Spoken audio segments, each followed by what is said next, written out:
আপনি হয়তো তার কাছে গেলেন, সে আপনাকে এমন ২-৪-৫টা কথা শোনাই দেবে, যেটা নিয়ে সে কিন্তু কোনো চিন্তাও করে নাই। তার মুখটাই এরকম, তার ভিতরটাই কলুষিত। সে আপনার সামনে এমন একটা কথা বলে ফেলবে, আপনি সারাদিনই শুধু ওই কথা নিয়ে আপনি পড়ে আছেন। যে একটা মানুষের খারাপ কথা সহ্য করতে পারে না, তো সে এত বড় বড় ঝড় তুফান কেমনে সহ্য করবে আমাকে বলেন?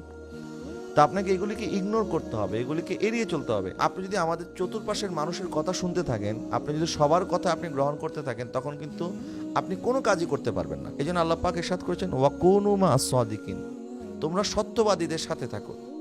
যে মজলিসে বসলে আপনি শুধু গীবত শুনবেন, পরনিন্দা শুনবেন, পরচর্চা শুনবেন, শুধু মানুষকে নিয়ে হাসি ঠাট্টা তামাশা করা হয়, আপনি ওই মজলিসগুলি এড়িয়ে চলবেন।